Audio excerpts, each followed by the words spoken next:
بسم الله الرحمن الرحیم. السلام علیکم. پروګرام مشرق سپیشل سره عظیم ضیاء الله. د نن پروګرام چې کوم دی هغې زمونږ ټاپک دی د انټرفیت هارموني حوالې سره چې په دې کې د ځوانانو څه کردار دی او په دې به مونږ نن خبره کوو چې په صلح او سلامتیا کې ځوانان څه کردار ادا کولی شي. نن به مونږ په دې باندې ډسکشن کوو چې د مختلف مذهبونو نه راغلي دغه ځوانان چې کوم دی په ملک کې د امن او سلامتیا لپاره څه کوششونه کوي، څه هلې ځلې کوي او مختلف مذهبونه چې دوی رایوځای کوي او په ملک کې امن قایموي. په دې باندې به خبرې اترې کوو، دوی سره به ډسکشن کوو، د دوی رای باخلو. مونږ سره چې پروګرام کې کوم میلمانې دي د هغې تعارف زه تاسو سره کوم. ړومبی میلمه چې مونږ سره دی نعمان خان، هغه تعلق د اسماعیلي مسلم سره دی. نعمان تاسو ته پروګرام کې هرکلی وایو. تھینک یو. زمونږ چې کوم دویم میلمه دی نو هغه چې کوم دی نو مسیحی روروالی سره د هغې تعلق دی تیمان لارنس. تیمان صاحب آپ کو بھی پروگرام میں خوش آمدید کہتے ہیں. زمونږ دریم میلمه دی منوج کمار، د هغې تعلق چې کوم دی نو د سکھ روروالی سره تاسو ته هم پروګرام کې هرکلی وایو. او زمونږ څلورم میلمه چې کوم دی نو محمد افتخار د مسلم کمیونٹی سره د هغې تعلق دی. افتخار صاحب تاسو ته هم پروگرام کې هرکلی وایو. نعمان صاحب آپ سے شروع کرتے ہیں کہ نوجوانوں کی جب بات آتی ہے اور اسپیشلی انٹرفیت ہارمونی میں ہم بات کرتے ہیں تو آپ لوگوں کی جو ٹریننگ ہوئی ہے اس حوالے سے بتائیے گا کہ ابھی تک جو ہے وہ نوجوان کیا کردار ادا کر سکتے ہیں اس انٹرفیت ہارمونی میں اور جو امن و سلامتیہ جو ہے وہ قائم کرنے کے لیے. جی تھینک یو. آپ لوگوں نے ہمیں انوائٹ کیا یہاں پہ. سب سے پہلے تو میں مشرق ٹی وی کا اور ڈائسس آف پشاور چرچ آف پاکستان کو شکریہ ادا کرتا ہوں کہ انہوں نے ہمیں یہ پلیٹ فارم پرووائڈ کیا. جی اچھا، بات آئی ہے یہاں پہ انٹرفیت ہارمنی اور کیسے ہم صلح وغیرہ کرا سکتے ہیں اب ود ان آور کمیونٹیز اور ڈفرینٹ کمیونٹیز کے درمیان. تو ہمیں ہو گیا ہے 1-2 سال سے زیادہ کا ٹائم ہو گیا ہے کہ ہم فیتھ فرینڈس گروپ مردان کے ممبر ہوں میں. تو بیسکلی جو ہمارے انٹرفیت ہارمنی سے ریلیٹڈ جو بھی ایونٹ ہوئے ہیں ان کا مقصد یہ ہوتا تھا کہ ڈفرینٹ کمیونٹیز کے جو بھی لوگ ہوتے تھے ان لوگوں کو آپس میں بٹھانا اور ان سے ایک دوسرے کو تعارف کروانا. اس کا فائدہ یہ ہوتا تھا کہ چونکہ ہماری کمیونٹیز یا ہماری سوسائٹی میں یہ ٹرینڈ نہیں ہے اور ہم اس طرح انڈیویجولی رہتے ہیں تو اس کا فائدہ یہ ہوا کہ ہم ڈفرینٹ کمیونٹیز کے لوگوں سے ملے، ان کی ثقافت کے بارے میں ہمیں جب پتہ چلا، ان کی تہذیب کے بارے میں پتہ لگا اور ان کے جو ریلیجیس ویوز تھے اس کے بارے میں پتہ لگا. تو یہ تمام ایکٹیویٹیز وہاں پہ ہوئی. اس کے ساتھ ساتھ جب ہمارے کانفرنس وغیرہ ہوتے تھے تو ان میں یہ ہوتا تھا کہ پیس بلڈنگ، کانفلکٹ ریسولوشنس، اس طرح کے ٹاپکس پہ ہماری ڈسکشنس ہوتی تھیں اور ڈفرینٹ کمیونٹیز کے جو لوگ وہاں پہ آتے تھے ان کے ساتھ ہماری جو میٹنگس وغیرہ ہوتی تھی یا ان کے ساتھ گفتگو ہماری ہوتی تھی. پھر یہ ہوتا تھا کہ مائنورٹیز اور جو وہاں پہ میجورٹی تو ان کے درمیان پریزنٹیشنس وغیرہ ہوتی تھیں. اور جو مزے کی بات جو یہ تھی نا وہاں پہ انفارمیٹیو چیز یہ تھی کہ جو مسلمس وہاں پہ تھے وہ مسائل بیان کر رہے تھے جو مائنورٹیز کو درپیش ہیں اور اسی طرح مائنورٹیز وہ مسائل یا وہ چیزیں بیان کر رہے تھے جو مسلم کمیونٹی کو وہاں پہ درپیش ہیں. تو یہ چیز اس پروگرام کی ایک خاصیت ہے انٹرفیت ہارمونی کی کہ وہاں پہ جو میجورٹی میں ہے وہ مائنورٹیز کے مسائل کو اجاگر کر رہا ہے اور ساتھ ساتھ یہ بتا رہا ہے کہ ان کو جو مسائل ہیں ان کے حل کیا ہیں. ایک جو یوتھ کے حوالے سے جو مجھے وہاں پہ ایک یونیکنیس نظر آئی وہ یہ تھی کہ ہمارے یوتھ جو بھی ہماری پریزنٹیشنس ہوئی اس میں یوتھ نے جو بیان کیا سب سے پہلا پوائنٹ ان کا یہ تھا کہ ان کو اپنی سوسائٹی میں کیا چیلنجز درپیش ہیں. صحیح. وہاں پہ پازیٹیو چیز یہ ہمیں دکھی کہ اتنے چیلنجز ہونے کے باوجود وہاں پہ لیک آف ایجوکیشن، لیک آف سیلف آئیڈینٹیفیکیشن، اس طرح کے کئی بے شمار چیلنجز کا سامنا ہے ہماری یوتھ کو. مگر پازیٹیو چیز یہ ہے کہ اتنے چیلنجز ہونے کے باوجود جب انہی یوتھ نے ہمیں بتایا کہ ہماری اچیومنٹس یہ تھی، ہماری لرننگ یہ تھی تو وہ آپ کے لیے ایک بہت ہی ایک پازیٹیو رزلٹ ہوتا ہے. کیونکہ اتنے جب چیلنجز کے دوران آپ گزرتے ہیں تو بہت سے لوگ ہار مان جاتے ہیں. تو سکسیزفل انسان وہی ہوتا ہے جو چیلنجز کا سامنا کرے، جو بیریئرز کا سامنا کرے، کیونکہ اس کے بعد ہی سکسیس آتی ہے. اور انٹرفیت ہارمونی سے ریلیٹڈ جتنا بھی ابھی کام ہو رہا ہے اس کا مقصد یہی ہے کہ جتنے بھی مختلف مذاہب ہیں ہمارے ملک میں جو رہتے ہیں ان کے درمیان باہمی اتفاق ہو، وہ محبت سے رہیں تاکہ پاکستان جو ہے وہ ایک صحیح ٹریک پر چلے اور ہم ایک ترقی کی راہ پر گامزن ہو سکیں. صحیح. تیمان صاحب، بینگ کرسچین آپ کیا سمجھتے ہیں کہ نوجوان جو ہے وہ مذہبی ہم آہنگی میں کیا کردار ادا کر رہے ہیں اور کیا ادا کر سکتے ہیں؟ تھینک یو ضیاء بھائی. سب سے پہلے میں شکر گزار ہوں مشرق ٹی وی کا کہ انہوں نے یہ پلیٹ فارم ہمیں ادا کیا تاکہ ہم یہاں پہ آ کے جو اس بارے میں انٹرفیت کے حوالے سے وہ اپنے بارے ویوز جو ہیں جو ہم کام کر رہے ہیں وہ بیان کر سکیں تاکہ لوگ بھی اس کو جان سکیں کہ ہم ایز اے یوتھ کیا کام کر رہے ہیں. جہاں تک آپ کے سوال کی بات ہے تو جب ہم شروعات کو دیکھتے ہیں ایز اگر ناردرن ایریا میں ہم ڈسٹرکٹ مردان کو دیکھتے ہیں تو کافی حد تک بیکورڈ ایریا اسے کہلایا جاتا تھا، لیکن آہستہ آہستہ یہ ترقی کرتا جا رہا ہے.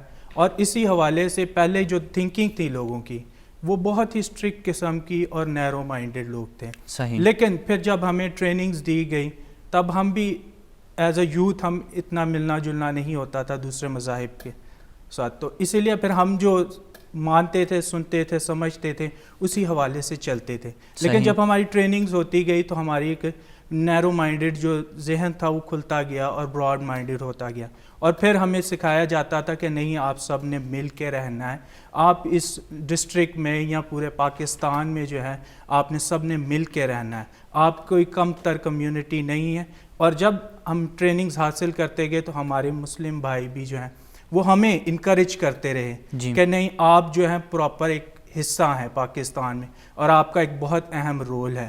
تو ہمیں پہلے شروع میں بہت ہی مشکلات کا سامنا کرنا پڑا، لیکن آہستہ آہستہ یہ کہ ہمیں انکریج کرتے گئے، سکھاتے گئے. اور آج ہم جب اپنے گھروں سے باہر نکل کر دوسرے قسم کے مسائل جو ہیں ان کو سالو کرنے کے لیے نکلتے ہیں تو آج ہمیں لوگ مانتے ہیں کہ واقعی کہ یہ یوتھ جو ہے وہ اپنا کردار ادا کر رہی ہے امن کو قائم کرنے کے لیے. جی منوج کمار سے تاسو څه ګڼئ چې دغه ځوانان کم کردار ادا کوي، آیا دې سره چې کوم دی نو معاشره باندې څه اثر پرېوتی شي او دغه کردار چې کوم دی دا نور هم سیوا کیدی شي، ځوانان دې ته مخکې راتلی شي؟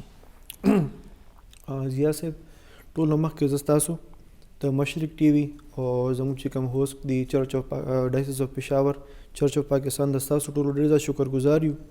آی تھنک په هسټري کې فرسټ ټایم دی داسې زموږ په شان یوت یو پلیټفارم ته راغلي دي او هغوی په دې ایشوز باندې خبر کوي چې نن ورځه پورې د پاکستان په 70 سال هسټري کې چا اوسه پورې دا ډسکس کړي هم نه دي.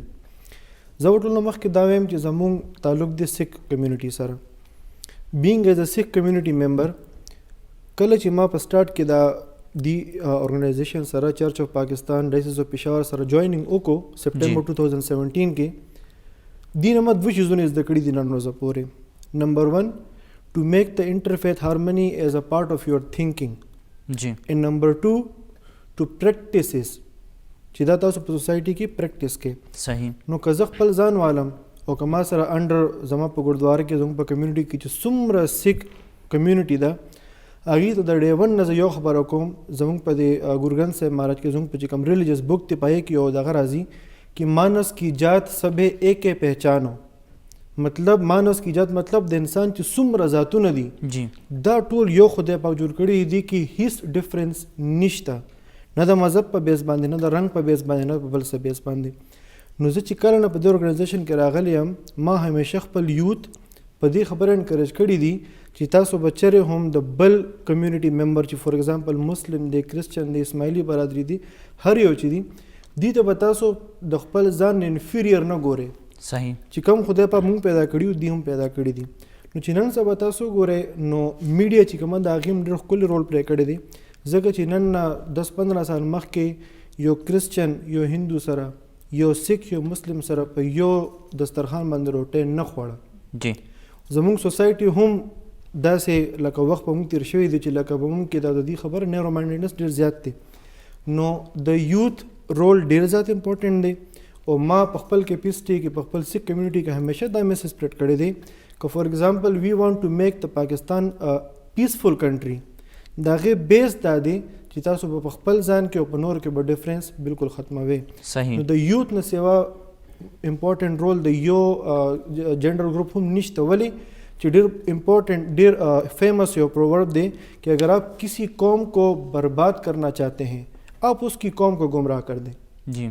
نو یوت ډېر زیات امپورټنټ رول لري او زه دا ډېر فخر سره وایم دا زما فرینډ دی، دا زما فرینډ دی، زما روریان دي ټول، که میل دی فیمیل دی ټول زموږ. زه خپل لکه دا خبره که ووایم نو زه په دې کې شرم نه ګڼم چې زه مخکې انسانیت له پریورټي ورکوم، هغې نه پس مذهب. ولې چې مذهب زما فیث او زما مذهب زما او زما د الله ترمنځ یو میسج دی، زما د هغې سره یو کمیونیکیشن دی. صحیح. خو ما باندې چې کوم هغې فرض کړی دی هغه دا چې زه خپل ځان سره چې څومره نور انسانان دي د هغې خیال وساتم، صحیح، د هغې حقوق د هغې فرایض ټول ادا کړم.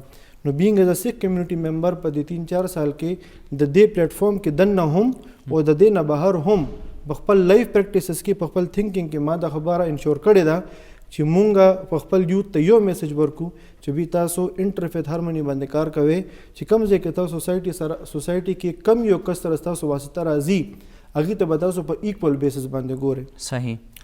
محمد افتخار صاحب تاسو څه ګڼئ د ځوانانو دغه چې کوم کردار دی په انټرفیت هارمونی کې ستاسو په دې اړه باندې څه نظر دی؟ ټول پهله خو زه د مشرق ټي وي چې کوم ټیم دی او ډایسز اف پېښور د هغوی شکریه ادا کوم چې پروګرام ته موږ انوایټ کړو او خپل چې کوم زموږ د لاست تقریبا که زه خپله خبره کوم 3.5 years سره زه لګیا یم او ایز ا 5G ممبر مردان کې لګیا یو دي سره خپل والنټرلی هغه کوو مردان په لیول کې مونږ خبرو کوو نو مردان کې زه اوس هم زما پیدایش شوی دی خو مونږ ته دا پته نه وه چې په دې کې څونه افیرس والا خلک پاتې کېږي په کم ځای کې پاتې کېږي د دې کسټمس دي د دې چې کم ریلیجیس پلیسز دي هغه په کم ځایونو کې دي د دې پروجیکټ د برکته دې سره چې کوم دی ټایم ټو ټایم مونږ ملاویږو څونه چې دې سره زموږ ملاقاتونو کېږي میټینګس کې مختلف موقعو باندې دونه دوی سره زموږ انډرسټینډینګ لیول چې کوم دی هغه ډیولپ کېږي. اوس شکر دی مردان که مونږ خبرو کوو دې لیول ته مونږ راغلي چې باقاعده زموږ د فیملی څه داسې د خوشحالۍ یا د خفګان څه موقع باقاعده به کې موږ هغه ملګرو ته دعوت ورکوو او باقاعده بیا موږ د هغې د مذهبي چې کوم خوراکونه دي یا ایون هغه شیزونه د هغې هم پکې موږ خیال ساتو چې یاره هغه ریلیکس فیل کیو زموږ دې پروګرامونو ته ځي راځي. د یوت حوالې سره که خبرو وکړو نو یوت صرف دا نه چې مطلب موږ خپله بینګ 5G ممبر یا پیس هارمونی لګیا یو د دې موږ پروموټ کوو موږ د پکار دا چې دا خپل یو د دې یو سرکل چې کوم دی هغه ډیولپ کړو یو نیټورک او نور خلک کوم چې په هغې کې ځان سره ایډ کړو د ډفرنټ ډسټرکټس دا نه چې موږ صرف مردان کې پروګرام چلیږي مردان پورې موږ محدود یو دغه شان دا یو سایکل چې کوم دی دغه شان ښه طریقې سره موږ سپریډ کړو. یوت بېشکه دی کې یو ډېر اهم کردار دا کوي زموږ مذهب هم چې کوم دی د امن درس ورکوي څونه پورې چې زموږ ایکسپیرینس شو مختلف مذاهبو سره د هغوی هم دا خبره چې زموږ مذهب هم چې کوم دی د امن درس ورکوي یو بل سره زموږ په آئین کې هم چې کوم دی د دې حقوق دي باقاعده دغه شته او دغه شان زموږ په مذهب کې هم شته. بیا موږ وایناټ چې هغه شیزونه فالو کړو یو ښه طریقې سره د پاکستان په ترقۍ او خوشحالۍ کې ټول یو اهم کردار ادا کړو. صحیح. منوج کمار صاحب څنګه افتخار صاحب وویل چې مونږ د خوشحالو په موقعو باندې چې کوم دی نو د نور مذهبونو سره تعلق لرونکو ته هم دعوتونه ورکو هغوی راځي زمونږ په دغه رواجونو کې چې کوم دی هغوی برخه اخلي. تاسو څه ګڼئ چې کله دغه نور کمیونټي راځي هغوی د مونږ د دغه نور مذهبونو د رسم و رواج نه خبر وي یا چې راشي نو هغوی څه ایکسپیرینس کړي دغلته کې؟ سر ټو بی فرینکلی سپیکینګ لکه داسې هغې بالکل ایگزیکټلی هغې ته پته نه جی چې وی آر بینګ ایز ا ماینورټي ممبر داسې یو خاص ډشز وي چې موږ هغه نشو خوړلی ټیک شو. نو زیاتر چې څومره فیملیز یا څومره چې ما دا پروګرامز اټینډ کړي دي د ښادۍ وي او که د غم وي جی موږ ته پرابلمز راځي. صحیح. بټ سم هاو داسې فیملیز پکې شته لکه افتخار صاحب د دې واده جی دی ماله بالکل سپریټ یو ښکلی پروګرام کړی ما ته یاد دي او دې 2 نیمې غنټې ما ته ناست و چې منوج به راځي زه به هغه سره یو ځای ډینر کوم د دې د واده ورځ خو دې ما ته ناست و بیا موږ یو ځای ډینر کړو.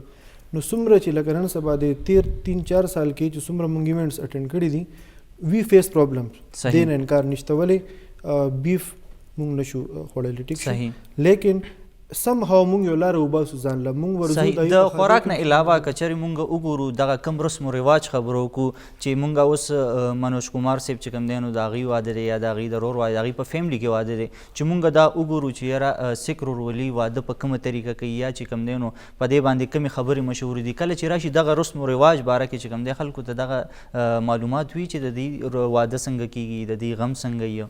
بس سر جی نو تقریبا زیاتر چیزونه سیم وي لیکن په دغه کې په سیک فیملیز کې یا هندو فیملیز زموږ سیک او هندو دا دی چې لکه دی رایز فرام د سیم روټس. صحیح. لکه سیک مذهب از ډرایوډ فرام هندو ریلیجن سو ان پاکستان یا انډیا تاسو سیک او هندو کې ډفرنس نشئ کولی صرف سیک او هندو په خپله کولی شي. صحیح. ټیک شو. نو کله چې زموږ خادي وي دی بالکل نارمل راځي ځان سره ګفټس راوړي زموږ په خادۍ کې شاملیږي کینی موږ سره خپل ډانس وغیره هر څه شیر کوي چې کله غم وي کې لږ غونته کې ډفرنس دا راشي چې په مسلمز کې 3 ورځې غم وي. صحیح. لیکن زموږ داسې دغه نه وي زموږ اکثر په 7 ورځو باندې دغه ځي یا په 10 ورځو ته هم زموږ هغه رسومات دغه کېږي ایکسټینډ کېږي. صحیح. دوی باقاعده راځي موږ سره کینی موږ سره غم راځي کوي هر سره سره. خو ستاسو دغه دعوت له به خلک په خوشحالۍ راځي چې وګوري چې یاره سیک رورولي چې کوم دی نو په څنګه طریقه باندې هغوی واده کوي د هغوی رسم و رواج ایکسایټډ خو به وي ورته. بالکل سر بالکل په خوشحالۍ راځي او ډېر لکه موږ له عزت راکوي موږ هم عزت راکوو لکه موږ دا فیل کوو نه چې لکه دی آر فرام انادر کمیونټي بالکل مونږ بالکل ایز لکه تاسو دا وایي چې لکه هغې زمونږ حصې دي مونږ د هغې حصه یو صحیح لکه مونږ هغه ډفرینس نه فیل کوو بالکل صحیح نعمان صاحب آپ جو ہے وہ انٹرفیتھ ہارمنی پہ اتنا کام کر رہے ہیں ادارے کے ساتھ آپ منسلک ہیں آپ جو ہے وہ ایز اے یوتھ آپ نے کیا پایا لوگوں کے قریب آ کے لوگوں کے احساسات کیا تھے انٹرفیتھ ہارمنی کے بارے میں لوگوں کی رائے کیا تھی اور مذاہب کے حوالے سے جی تھینک یو دیکھیں اصل میں بات یہ تھی کہ ایز اے یوتھ اگر آپ دیکھیں ہماری سوسائٹی میں تو ہمیں اپرچونیٹیز نہیں ملتی اگر میں اپنا کمپیریزن کرتا ہوں اپنے باقی دوستوں سے اپنی یونیورسٹی کے دوستوں سے تو ان کو اپرچونیٹیز نہیں ملی مجھے اپرچونیٹی اس وجہ سے ملی کیونکہ فیتھ فرینڈ گروپ کی وجہ سے وہاں پہ میں ان کا ممبر ہوں ان کی وجہ سے مجھے یہ اپرچونیٹی ملی کہ میں آیا ڈفرینٹ کمیونٹیز کے ساتھ بیٹھا ان کے بارے میں جانا سیکھا بہت کچھ سیکھنے کو ملا تو پہلی تو چیز ہے یہ اپرچونیٹی ہے تو مجھے جو اپرچونیٹی ملی اس کو میں نے اویل کیا اور میں نے کوشش یہ کی کہ اس سے فائدہ اٹھایا جا سکے صحیح تاکہ میں صرف کریکولم جو اسکول کا یونیورسٹی کا ہمارا کریکولم ہے اس کے ساتھ اٹیچ نہ رہوں بلکہ اس کے ساتھ ساتھ جو فردر چیزیں ہیں باہر کی انہیں بھی گین کروں جی تو ایز اے یوتھ یہ چیز بہت ضروری تھی کیونکہ آپ جب اس طرح کے ایونٹس میں جاتے ہو تو آپ کو پتہ لگتا ہے کہ آپ کے ارد گرد اور بھی بہت سے لوگ ہیں جی جب آپ نہیں جاتے تو آپ لگتا ہے بس میں ہوں یا میرے ارد گرد کے لوگ ہیں جب آپ اس طرح کے ایونٹس میں جاتے ہو تو آپ کو پتہ لگتا ہے کہ اس کمیونٹی سے یہ بندہ آیا ہے اس سے یہ آیا ہے اس کی یہ رسم و رواج ہیں اس کی یہ ثقافت ہے تو اس طرح کی نئی نئی چیزیں آپ کو ملنے کو ملتی ہیں مگر یہ جو فائدہ اس کا جو فائدہ ہوتا ہے وہ آپ ایک تو آپ کی جو اسکول لائف ہوتی ہے یونیورسٹی لائف ہوتی ہے اس میں آپ کو ملتا ہے پھر آپ جب پروفیشنلزم میں آتے ہو تو پروفیشنلزم میں آپ کو اس کا بڑا فائدہ ہوتا ہے کیونکہ آپ پروفیشنلی اتنا ٹرینڈ ہوئے ہوتے ہو کہ آپ ہر طرح کے لوگوں کے ساتھ اٹھنا بیٹھنا کھانا پینا سب طرح کی چیزیں آپ کرنا مطلب سیفلی آپ اس کی ریلیکسلی کر سکتے ہیں صحیح یہ فائدہ مجھے ہوا اس کے علاوہ یہ ہوا کہ ایک تو نالج آپ کو بہت گین ہو جاتا ہے جب آپ گین کرتے ہو آپ کو پتہ لگتا ہے کہ اس ریلیجن میں یہ چیز نہیں ہے اس میں یہ نہیں ہے جس طرح بھی میرے بھائیوں نے وہ کہا کہ جن کو انوائٹ کیا گیا جس طرح میرے ایک دوست بنے انٹرفیتھ ہارمنی میں تو اکثر میں کہیں بھی ہوتا ہوں تو ان کا ذکر کرتا ہوں تو ان کا ذکر اب میں پھر کرتا ہوں وہ چیتن بھائی ان کا نام ہے اور ان کا تعلق جو ہے وہ ہندو کمیونٹی سے ہے کوہاٹ سے تو ان سے جب میری اس طرح گفتگو ہوئی تو آہستہ آہستہ دوستی کی طرف چیزیں بڑھی تو ایک مسلم اسماعیلی مسلم اور ایک ہندو اور ہماری سوسائٹی میں اس طرح کے یہ جو ریلیشن ہوتے ہیں دوستی ہوتی ہے یہ بہت کم دیکھنے کو ملتی ہے تو ایک نیا سا ایکسپیرینس تھا میرا مگر وہ ایکسپیرینس ایسا ہوا کہ میں ہر جگہ جا کے بتاتا ہوں صحیح اور ان کی یہ چیز ان کو پھر میں نے ایک بار اس طرح ہوا کہ عید میں انوائٹ کیا پر مجھے چونکہ دیکھیں اگر میں اس طرح کے ایونٹس میں نہ جاتا تو مجھے پتہ نہ لگتا کہ ان کی جو رسم و رواج ہے یا ان کی ثقافت ان کی خوراک وہ کس طرح کی ہے جب میں گیا تو مجھے پتہ لگا کہ ہندو کمیونٹی کیا کھاتی ہے کیا نہیں کھاتی یہ وہ ادھر ادھر کی ساری چیزیں پتہ لگی تو جب میں نے ان کو انوائٹ کیا تو مجھے پتہ تھا کہ جو یہ بڑا گوشت ہے یہ لوگ نہیں کھاتے اسی طرح کا جو ان کی جو معیار تھا اس کے مطابق میں نے ان کے لیے چیزیں وہ کی پھر اسی طرح انہوں نے مجھے ہولی پہ انہوں نے انوائٹ کیا تو اس طرح کی چیزیں ابھی ہمارے درمیان آگے چل رہی ہیں تو یہ جو ہوتا ہے یہ ایکسپیرینس یوتھ کے لیے بہت ہی مطلب آپ کو یہ براڈ مائنڈیڈنس کی طرف لے جاتی ہے آپ ایک براڈلی ہر چیز کو دیکھنا شروع کرتے ہیں آپ کا جو ذہن ہے وہ تنگ نظری میں نہیں جاتا تو آپ جب براڈ مائنڈیڈنس کے ساتھ دیکھتے ہیں تو آپ میں آپ کی جو کریکٹر ہے اس میں پازیٹیونیس آتی ہے آپ ہر چیز کو پازیٹیو لیتے ہیں جو نہ صرف آپ کے بلکہ آپ کے گھروں کے لیے آپ کی سوسائٹی کے لیے میں سمجھتا ہوں اس پوری دنیا کے لیے ایک بہت ہی مطلب کرامت ثابت ہوگی فروٹفل ثابت ہوگی تو اس طرح کے ایونٹ میں یوتھ کا ہونا بہت ہی ضروری ہے اور سب سے جو پہلی میں ڈیوٹی سمجھتا ہوں وہ ہمارے پیرنٹس ہمارے اسکول ٹیچرز ہمارے ریلیجیس لیڈرز اور ہمارے پولیٹیکل جو لیڈرز ہیں یہ ان کا کام ہے کہ وہ اس طرح کے ایونٹس کروائیں اس طرح کا انوائرمنٹ پرووائڈ کرائیں کہ وہاں سے ہماری یوتھ مستفید ہو ان چیزوں سے اور فائدہ حاصل کر سکے تاکہ ہماری یوتھ ہمیشہ پازیٹیو چیزوں کی طرف جا سکے صحیح ګرانو کتونکو مونږ به دا خپل بحث جاری ساتو چې په انټرفیت هارموني کې د ځوانانو څه کردار دی په ملک کې د امن او سلامتیا دپاره ځوانان څه کردار ادا کولی شي سولې دپاره دغه ځوانان چې کوم په دغه میدان کې دي دې باندې به معاشرې باندې څومره اثر پروزي په دې خبرې اترې کوو اوس یو وړې شان دمې طرف ته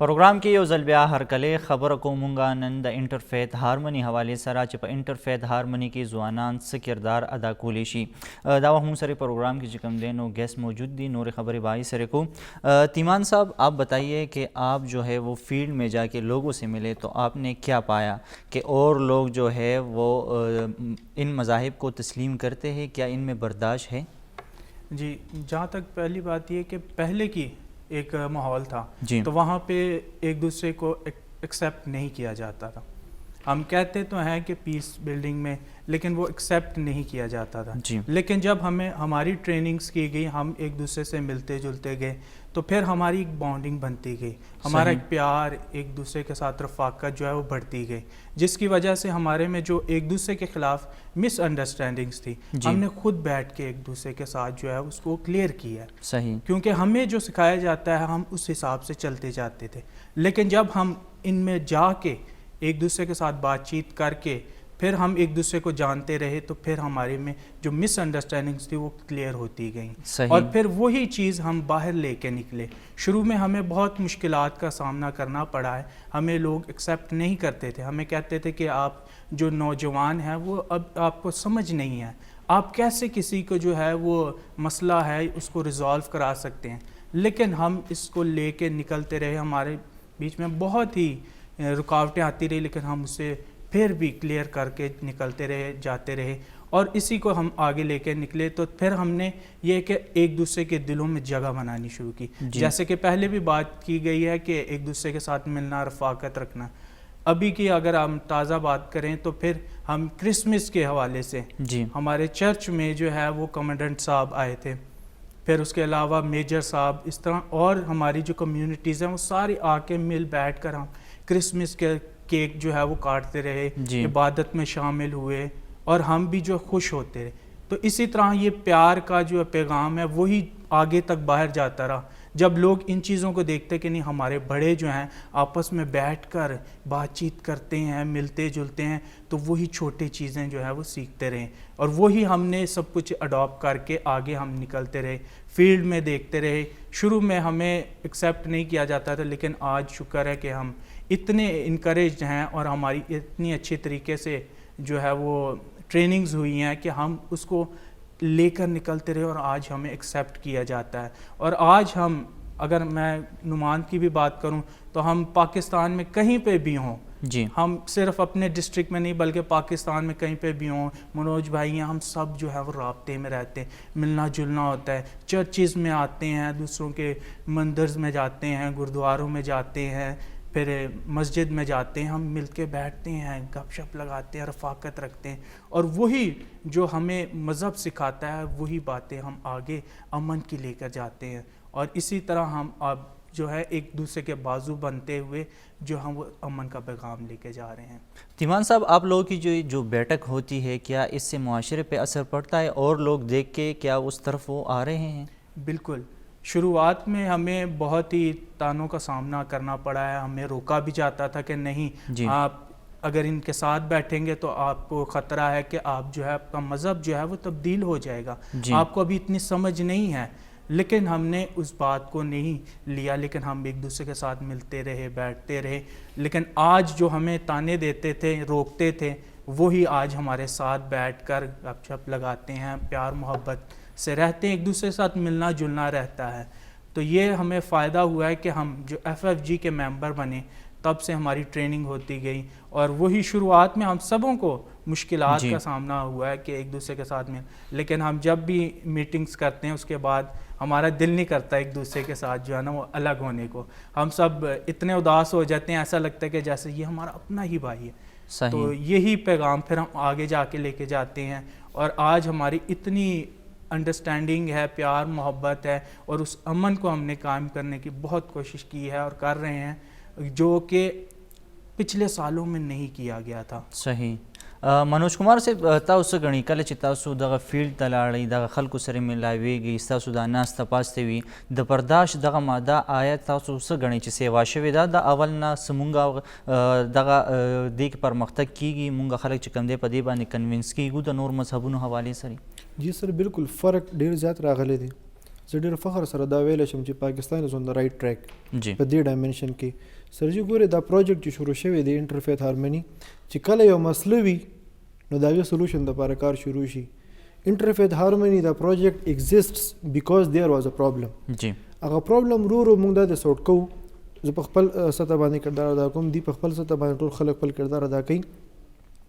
لیکن که موږ وګورو نو په براډ سپیکټرم کې چینج رو راځي، لیکن راځي. نن 4-5 سال مخکې 10 سال مخکې ایکسپټنس لیول ډېر زیات لو، اوس اکسپټنس هغه ریشو ډېر زیات های شوی ده. جی رو رو که مونږ ګورو نو زمونږ په پروجیکټ کې آوټ سایډ نه نور کسان هم انټر کېږي. په دې کې ټول نه لکه میجر رول زم سوشل میډیا هم پلی کوي. څنګه چې دی وی چې لکه زمونږ کرسمس په دې کې ډیفرنٹ دغه راځي لکه نور سټیک هولډرز هم پکې دې کې شاملېږي. زمونږ په پنجه صاحب کې چې کله بیساکي میله مناویږي په هغې کې باقاعده د اوقاف محکمې نه چې د هغې چیرمینز وي په پولیټیکل دغه باندې کسان راځي مذهبي رهنما په هغې کې شاملېږي. جی بینګ ایز ا مسلم کرسچنز نور کمیونټیز هم په دې کې شاملېږي. نو که تاسو دا وګورئ نن نه مخکې دا پریکټس نو صحیح دس واز ناٹ ا پارٹ اف د ریلیجیس ایونټس لیکن اوس دا کیږي. پرون 5 جنوري باندې په حسن ابدال کې زموږ یو ایونټ دی زموږ چې کوم لسم پروفیټ او 10th پروفیټ ګورو ګوبند سنگھ مہاراج داغي برډ ډے و. داغي برډ ډے باندې باقاعده د اوقاف دغه کمیټي چې کوم چیرمن داغي راغلیو هغه خپل هغه سپیچ مر کړی دی هغه د انټرفیت هارمونی میسج هم سپریډ کړی دی. ټول یوث ناسو دی ور لیسنینګ. نو لکه چینج راځي او زه ډېر فخر سره بیا دا خبره کوم پاکستان از آن د رائټ ټریک. صحیح مونږ بالکل دا شیزونه ورو ایکسپټ کوو ټول. صحیح. افتخار صاحب تاسو څه ګڼئ د دغه برداشت دې مادې ته چې آیا تاسو ورځئ دغه خلکو سره یې کینئ چونکې دلته کې که مونږ اسپیشلی د پاکستان ذکر وکړو مسلمانان چې کوم دی نو دا په میجارټي کې دي نور مذهبونه چې کوم دی هغه ماینارټي کې دي. تاسو څه ګڼئ چې زمونږ د مسلمانانو چې کومه کمیونټي ده هغې کې دغه اقلیتونو ته په کوم نظر کتلی کېږي؟ آیا دغه خلک تسلیمیږي دغه ریشو سیوا کېږي تسلیمېدو؟ ډېره مهرباني جی د دې حوالې سره که خبرو وکړو نو موږ ډېر په دې دغه کې خپل هم ریلیکس روان یو او نور کسان هم چې هغوی داسې کله د اف اف جي حوالې سره د موږ میټینګ وي ګیدرینګ وي موږ کوشش کوو چې د کمیونټي نه نوې نوې خلک دې ته راولو دا خلک هم دا شیزونه انډرسټینډ کړي په خپل روبرو شي او دغه شان وخت تر وخت خپل فیملیز کې چې کوم دی نو هم دا میسج سپریډ کوو چې دغه شان په مردان کې پلیټ فارم دی مختلف مذاهب والا خلک دي پکې.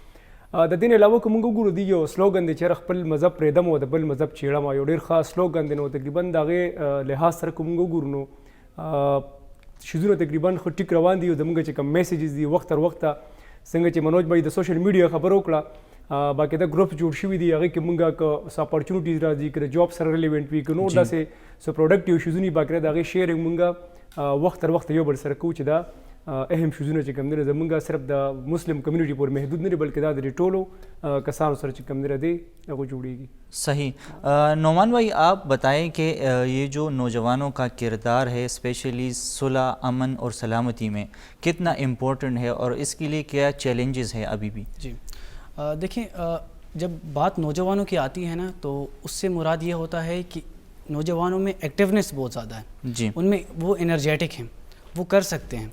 تو جب ایک چیز ایکٹیونیس اور انرجی جب یہ ان دونوں کا ملاپ ہو جائے تو اس کا مطلب یہی ہوتا ہے کہ یہ ہر طرح کے چیلنجز کا سامنا کر سکتے ہیں. صحیح. اور پھر یہ ہوتا ہے کہ جب یہ ڈفرینٹ سٹیجز سے جب ایک بندہ گزرتا ہے یوتھ کے لیول پہ آتا ہے اور اس نے بہت کچھ سیکھا ہوتا ہے تو اس میں یہ ایبلٹی ہوتی ہے کہ وہ اس طرح کے چیلنجز کو سمجھیں کانفلکٹس کو سمجھیں اور ان کو حل کرنے کی طرف بڑھیں. جی. اب باقی یہ ہوتی ہے کہ اگر اپرچونٹی اسے ملتی ہے وہ اویل کرتا ہے وہ اس انڈیویجول پہ ہے کہ وہ اس اپرچونٹی کو کیسے اویل کرتا ہے کیسے ان مسائل کو حل کرتا ہے. پر میرے نزدیک یوتھ میں ہماری یوتھ میں اسپیشلی یہ کوالٹی موجود ہے کہ وہ اس طرح کی کانفلکٹس وغیرہ کو جو پیس سے ریلیٹڈ ہوں یا ڈفرینٹلی ہوں ان کو وہ حل کر سکتے ہیں. جی. تو اب اس میں بات یہ ہے کہ ہمیں چاہیے کہ ہم انکریج کریں اپنی یوتھ کو اور ان کو اس طرح سے انکریج کریں کہ وہ بار بار اس چیز میں آئیں اس میں انٹرسٹ لیں تاکہ وہ ہمیشہ پازیٹیو چیزوں کی طرف دیکھیں. کبھی بھی ہم نے یہ نہیں دیکھنا کہ نیگیٹیونیس کیا ہے اس میں سٹک نہیں ہونا. اگر ہم اس پہ سٹک ہو کے رہ جائیں گے تو ہم ہمیشہ نیگیٹیونیس کو دیکھتے رہیں گے. اس لیے ہمیں سوچنا ہے کہ ہم نے کیسے پازیٹیو چیزوں کی طرف جانا ہے. جب ہم ان چیزوں میں اپنی یوتھ کو انکریج کریں گے تو وہ انٹرسٹ لے گا اس طرح کے کانفلکٹس کو حل کرنے میں اور اس کا رزلٹ بہت ہی پازیٹیو ہوگا. صحیح. تیمان صاحب آپ کیا سمجھتے ہیں کہ یہ جو چیلنجز درپیش ہے ان نوجوانوں کو یہ کیسے حل ہو سکتے ہیں اور کیا ہم جو ہے وہ ملک میں امن سلامتی قائم کر سکتے ہیں؟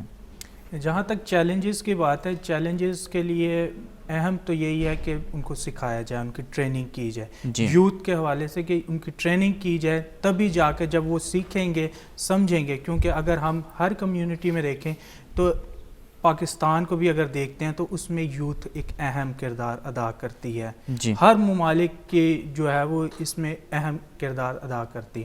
تو یوتھ ایز اے youth member होते हुए हमारे लिए चैलेंजेस बहुत होते हैं, लेकिन तब तक जब तक हमें प्रॉपर ट्रेनिंग ना दी जाए। जब हम ट्रेनिंग हासिल करते हैं, प्रॉपर गाइडेंस से हासिल करते हैं, फिर ही हम समझ के आगे निकलते हैं।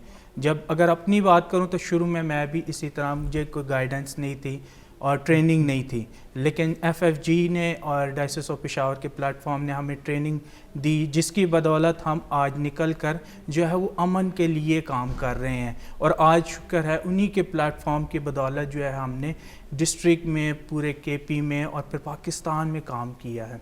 صحیح. منوج کمار صاحب تاسو راته دا ووایئ که مونږ د مختلف مذهبونو خبرو کو سپیشلی د پاکستان که چرې په دغه مختلف مذهبونو ترمنځ یو مسله راشي نو په دغه مسلې حل کولو کې، دغه امن قایمولو کې، صلح کولو کې ځوانان څه کردار ادا کولی شي او که چرې دغه کردار ادا کوي نو دې دوران کې دوی ته څه داسې چیلنجز رامخې ته کیږي؟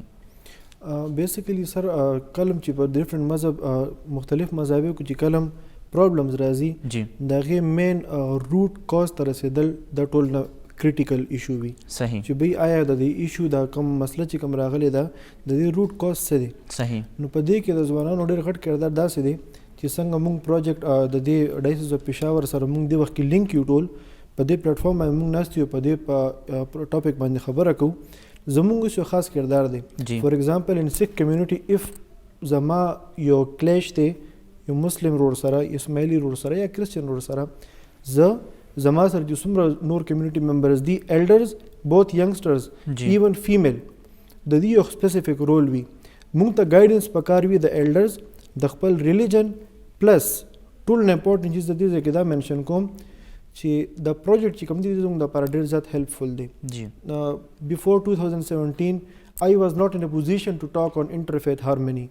بدقسمتی داغه دادا from class 1 till our master's degree جی we are not taught enough about interfaith harmony.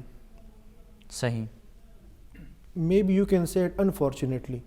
زه په خپل ما انګلند کې ټایم سپینډ کړی دی، دلته هم ټایم سپینډ کړی دی پېښور یونیورسټۍ کې، بټ انټرفیث هارمني کمې ټول نظر موږ ته محسوسېږي په دې خاص کر د ناردرن چین کې.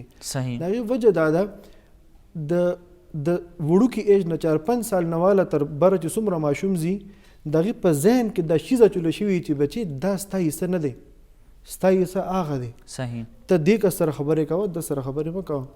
نو کله چې په ډفرنټ مذهبونو کې دا شیز راځي د وړوکوالي نه چې کوم دا زموږ په ذهن کې دا کریټ شوی دی که نه سر، جی جی، د هغې یو خاص رول دی. نو زه په دې انټرفیث هارمني په دې پلیټفارم باندې چې کله هم زه خبره کوم، زه همیشه دا خبره کوم چې روټ کاز ته موږ ته ځان رسول پکار دي. صحیح. نو د پاکستان کې چې کوم بدقسمتۍ سره کوم ډیلما ډیولپ شوی ده، د دې روټ کاز دا دی چې زه به دا ویلی شم کیدای شي دا فیکټفل نه وي، کیدای شي دا امپلیمنټیبل نه وي، بټ زه وایم چې ټول نه مخکې د دې دغه دا پکار دی، د دې هغه سدباب دا پکار دی چې آن سکول لیول، آن پرایمري لیول اینڈ آن ګریجویټ لیول جی زموږ په کورس کې داسې مضامین شاملول پکار دي چې هو واز مدر ټریسا. ٹھیک شو. فار ایگزامپل کرسچن چې کوم لیډرز تیر شوي دي، اسماعیلی چې کوم دي، د مسلم زموږ ایون دا تاسو دا وګورئ د سکھ مذهب کې زموږ چې کوم پیله پیغمبرو ګورو نانک دیو جی مهاراج، هغې سره 23 ایئرز یو مسلم کس سپینډ کړي دي. څنګه چې تاسو تبلیغ له ځای که نه دغه شان هغې 23 سال هغې سره تبلیغ کړی دی، بټ ایٹ د اینډ آف د ډے 23 سال نه پس هغه چې کوم ستاسو مسلم کوم د ممبر و، هی واز سټل ا مسلم، he did not switch his religion to Sikhism. نو دا سره جی ډېر کریټیکل خبرې دي، خو زه به دا خبره دوباره کوم کې ډفرنٹ ریلیجنس چې کله مذهب مطلب فیس کوي نو ټول نه مخکې موږ ته دا پکار دی چې موږ په ګراس روټ لیول باندې هغه چینج راولو. فار ایگزامپل یو 15 کالو ماشوم دی هغه چې سکول ته ځي، بچې ته به هغه سره خبرې نه کوي، د سره به خبرې کوي، د سره به روټۍ نه خوري، د سره به وخوري. دیز تھنگز شوډ بی اوایډډ. نمبر 2 د ټیچرز په دې کې 99.5% کردار دی. ولې هغې ماشوم ته چې کله 40 ماشومان په یو کلاس کې ناست دي، په هغې کې یو ماینورټي والا کس ناست دی. صحیح. تاسو به څنګه دا شیز هینډل کوئ؟ ویلو دپاره دا ډېر اسان دي، بټ پریکټیکلی دس از د موسٹ ډیفیکلټ تھنګ ټو ډو، بیکاز زه دې وخت نه تیر شوی یم. په اسلامیات کلاس کې په نور داسې دغه کې ما ته چې کوم ایشو سامنے راغلی وه، زه د هغې نه تیر شوی یم، بټ نو زما مازغه اوپن دي په دې شیز باندې. ولې تقریبا 3-4 سال نه مونږ چې څه چیزونه دلته زده کوو مونږ ته دومره پته ولګېده چې بیا ټول مذهبونه برابر دي. صحیح. ټیک شو، نه یو مذهب انفیریئر دی نه یو مذهب سپیریئر دی. ټیک شو، که الله پاک غوښتل ټول به مسلمانان پیدا کړي، که یې غوښتل ټول به کرسچنز وو، بٹ هی وانټډ د کلرز ټو بی دیئر ان د یونیورس. نو مونږ ټول کلرز یو، وی آل میک ا فلاور. ټیک شو، نو زه به دا خبره کوم چې دوه شیزونه. نمبر 1، make the practice of interfaith harmony on the grassroots level from class 1 till the masters. Do not teach their mazrat sara, do not teach a specific message. Give the message of humanity, not the message of a specific faith. On number 2، چې کله مونږ په خپل لایف پریکټس کې دا خبره انوالو کو، فار ایگزامپل دا زما ګلاس اف واټر دی، که دې کې اوبه ختم شي زه به ډایرکټ د دې نه رالم، زه دا نه ویم چې یاره دا مسلم دی دا کرسچن. نو these like as I am interfaith harmony should be the part of our normal life. On number 2، on the grassroots level we should make major changes چې مونږ ته را روان 20 سال 30 سال I can say our next generation or their next generation چې هغې ته دا مسلې نه راځي. نو په دې کې ټول نه امپورټنټ رول یوث. صحیح. ګرانو کتونکو زمونږ دغه بحث به جاري وي چې دغه ځوانانو کردار باندې خبرې اترې کوو چې ځوانان د ملک سلامتیا او امن او په صلح کې څومره کردار ادا کولی شي. کله چې مونږ دغه ټول مذهبونه په یو پوینټ باندې رایوځای کړو د دوی څه میسج دی او د دوی څه هلې ځلې دي، دغه بحث به جاري ساتو. زه یو اډیشن دمې طرف ته.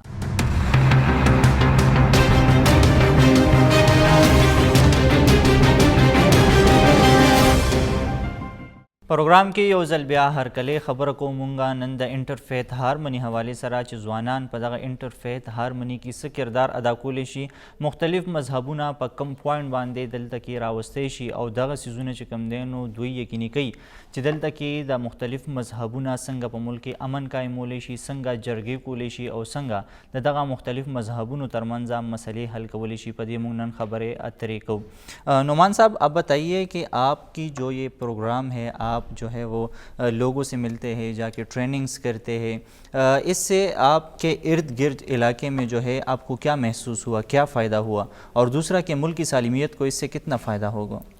دیکھیں، بینگ اے مسلم اسماعیلی مسلم، میں یہ سمجھتا ہوں کہ جو اس دنیا کو اللہ تعالیٰ نے بنائی ہے بہت ہی خوبصورت بنائی ہے جی. اور میں کہ انڈیویجولی ایک سوچ رکھتا ہوں کہ اس دنیا کو اللہ تعالیٰ نے ایک باغیچے کی صورت میں بنائی ہے جس میں مختلف اقسام کے پھول ہیں.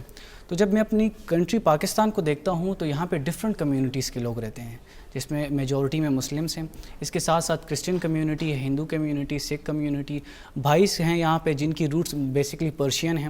اس کے ساتھ ساتھ کیلاش کمیونٹی ہے، چونکہ میرا گاؤں جو ہے وہ چترال ہے تو اس طرح مجھے ہلکا پھلکا پتہ ہے کہ جو چترال کے 2 علاقے ہیں، ایک بمبوریت ہے اور ایک رمبور ہے.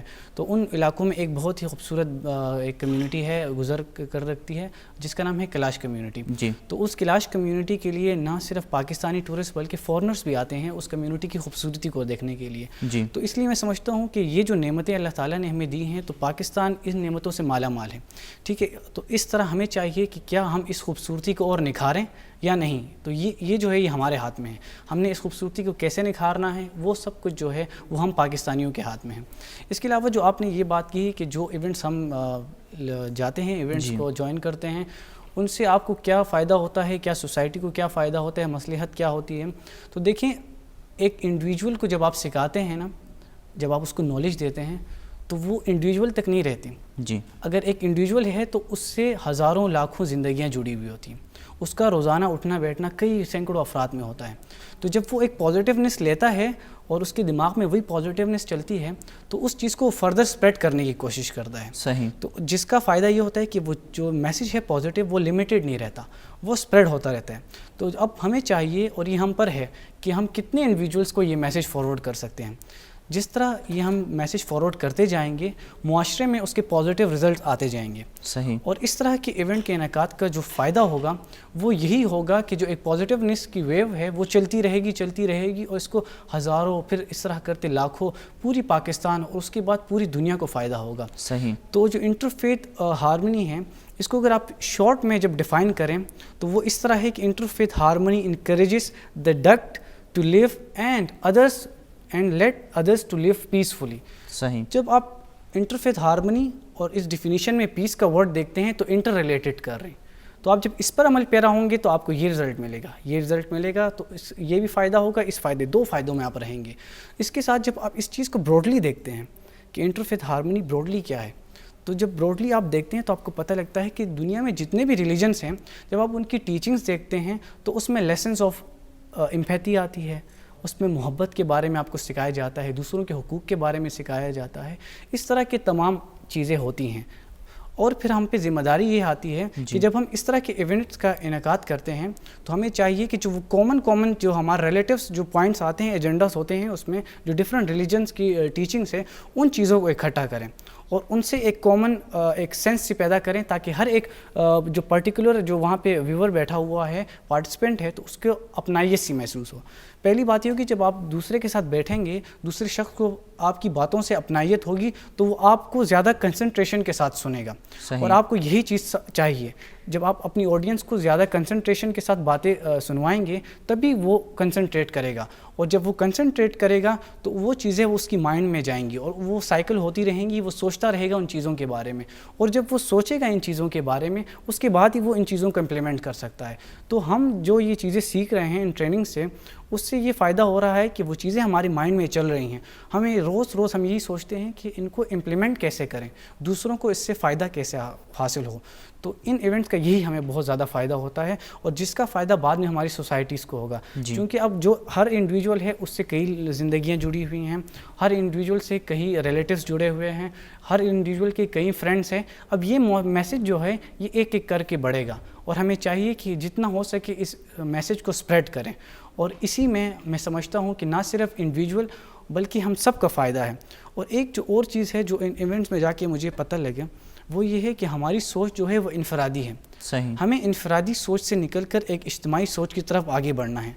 जिस दिन हम इनफरादी सोच की बजाय इज्तिमाई सोच की तरफ राग़िब हुए, कोई दुनिया की कोई कौम हमें तरक्की से नहीं रोक सकती। और मैं चाहता हूँ कि हम आगे बढ़ें और ना सिर्फ अपनी कौम का सोचें बल्कि पूरी आलम इंसानियत का सोचें, और जितना हो सके हम इंसानियत के लिए करें, क्योंकि सबसे पहले मुकद्दम इंसानियत को रखें और उसके बाद जो आपकी जो रिलेटिव्स चीज़ें हैं उनको रखें। सही। Thank you.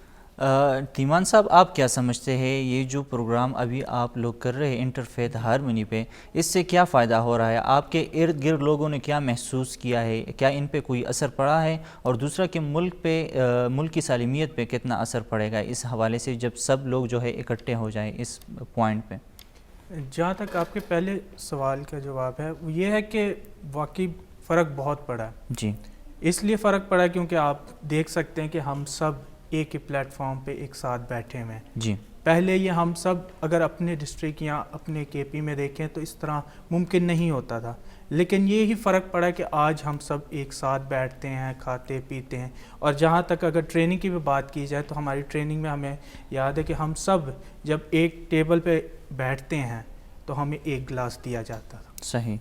क्योंकि ये बहुत बड़ा मसला भी रहा है कि एक गिलास में, इसके गिलास में नहीं पीना, उसके गिलास में नहीं पीना, लेकिन हमारे साथ वो एक गिलास रखा जाता था और बॉटल रखी जाए ताकि उसी में हम सब पीते थे। और यही फ़र्क जो है हम आगे लेकर जा रहे हैं, यही प्यार मोहब्बत जो हम आगे लेके जाते हैं। आज पहले जब हम एक दफ़ा मिलते थे, लेकिन अब हम महीने में कई दफ़ा मिलना जुलना, बैठना, गपशप लगाना, ये जारी रहा। और दूसरी बात आपकी ये कि मुल्क की सालमियत पर ये फ़र्क पड़ा कि हमें सबसे पहले ये करना है कि अपने बच्चों को, यूथ को ख़ासकर एजुकेट करने की ज़रूरत है, क्योंकि जब तक वो एजुकेट नहीं होगी, उनका माइंड ओपन नहीं होगा, खुलेगा नहीं, तब तक वो तरक्की नहीं हासिल कर सकेंगे, तब तक वही मसले मसाइल कायम रहेंगे। जब एज अ यूथ हम इस FFG में एंटर हुए तो हमारा माइंड खुला था, हमें ट्रेनिंग दी गई, हमें एजुकेट किया गया कि कैसे आपने जो है अमन को लेकर चलना है, कैसे एक दूसरे के साथ बैठना है, कैसे हमने ये नहीं करना कि दरगुजर करना है, नहीं, उसको क्लियर करना है, ग्रास रूट लेवल से हमें सिखाया गया कि यहाँ से लेकर आपने कैसे ये कॉन्फ्लिक्ट्स जो हैं इनको ख़त्म करना है।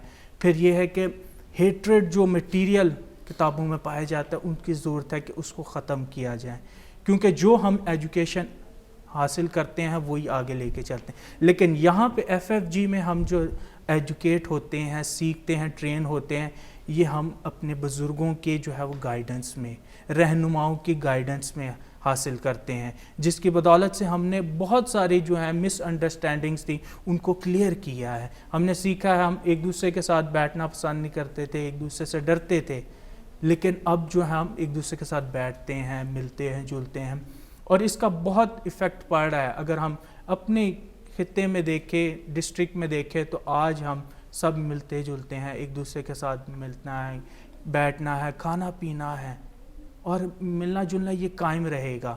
تو اس کی وجہ سے بہت میں کہتا ہوں کہ ایفیکٹ پڑا ہے اور آگے بھی پڑتا رہے گا، کیونکہ ایز اے یوتھ جب ہم اپنا رول ادا نہیں کریں گے تو وہ جو ایفیکٹ پڑ رہا ہے وہ ختم ہو جائے گا. لیکن ہم جب اپنا رول ادا کریں گے اور کر رہے ہیں، اس سے بہت ہی ملک کی ترقی میں فائدہ حاصل ہوگا. صحیح. منوج کمار صاحب، تاسو څه ګڼئ کله چې دغه د مختلف مذهبونو دغه ځوانان رایوځای شي، یو موټی شي کله، نو دغه د ملک سالمیت ته څومره فایده رسي؟ دغه مسلو باندې چې کله مونږ هوارې راولو، دغه کشالې مونږ ختمې کړو د مذهبونو ترمنځ، او دا ځوانان رایوځای شي، یو موټی شي، ملک په دې سره څومره مضبوط شي؟ سر جی بیسیکلی د یو ملک ترقی کې ټول نه غټ کردار ادا کوي د ملکی سالمیت لپاره. ټول نه امپورټنټ چې کوم پیلرز دي هغه دا دي چې پای کې چې څومره خلک اوسیږي جی هغې خوشحالۍ باندې یو بل سره کمپرومایز هم کوي، ټالرنس هم وي، ایکسپټنس هم وي. صحیح. نو څه ټایم مخکې که موږ وګورو نو دا درې واړه چیزونه د دې لیک و، دا موږ سره نه و، جی اوس دا ټول موجود دي. زه به ذات خود زما دا تھیوري ده، زما دا عقیده ده چې بی زه تبدیلي مخکې د خپل ځان نه شروع کوم. بیا ما سره چې انټر ریلیټډ څومره زما کمیونټي ممبرز دي جی هغې ته زه خپل میسج پر کوم چې بی انټر فیت هارموني دې ته وي. او که فرض کې ستاسو په حلقه احباب کې، ستاسو په سکول کې، کالج، یونیورسټي، ستاسو په ورک پلیس کې چې کم ډفرنٹ فیت والا خلک دی، سره به تاسو خپل روټین بالکل نارمل ساتئ، څنګه چې خپل ځان دپاره، خپل کور دپاره، یا د خپل فیت والا خلکو دپاره ساتئ. صحیح. په پاکستان کې که موږ وګورو نو پاکستان بنیاد چې کوم دی نو هغه دی کلمه طیبه. ٹھیک شو؟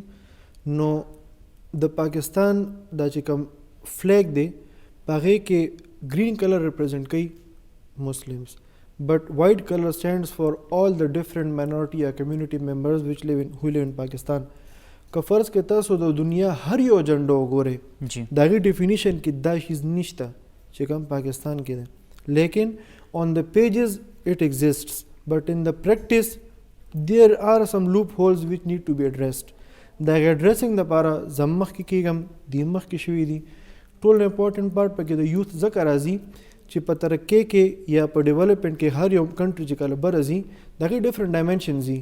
ټو سیټ اپ ایکسلنٹ انفراسټرکچر، ایئرپورټس، ریلوے اسټیشنز، یا فار ایگزامپل تاسو دا ووایئ کالجز، یونیورسټیز، دا هم چینج کریټ کوي. لیکن کله پورې چې ستاسو په کنټري کې یا ستاسو د یوث په مایند کې تعصب موجود وي، نو سم هاو هغه کنټري به بره ټریول، مطلب د هغې ډیولپمنټ کې به رکاوټونه راځي. د هغې وجه دا ده چې فار ایگزامپل زه مشرق ټي وي په دې آفس کې ناست یم، لیکن سکھ زه صرف یو یم، جی مسلمز را سره نور هم شته، کرسچن را سره نور هم شته، اسماعیلي را سره نور هم شته. که زما په مایند کې 1% هم دا چیز موجود وي که بی دا کس ولې ما سره ناست دی، دې کس ته چای پرته ده، ما ته ولې چای نشته، ده دا خبره وکړه، دې خبره کې خو دا شیز دی نه. چې کله زموږ په سوسایټي کې درې شیزونه په یوث کې راشي، نمبر 1 تاسو به ټالرنس کوئ. چې فار ایگزامپل ته که لیټ سی فار ایگزامپل که زه په یو سکول کې په کلاس کې ناست یم او زما په سټوډنټس کې یو کس راپاسي د خپل مذهب باره کې خبره کوي، بل راپاسي خپل مذهب باره کې، که زه د هغې باره کې څه فرض که زما په ذهن کې څه داسې نیګیټیو شیز راځي، آی شوډ ټالریټ، بیکاز د هغې خپله عقیده ده، زما خپله عقیده ده.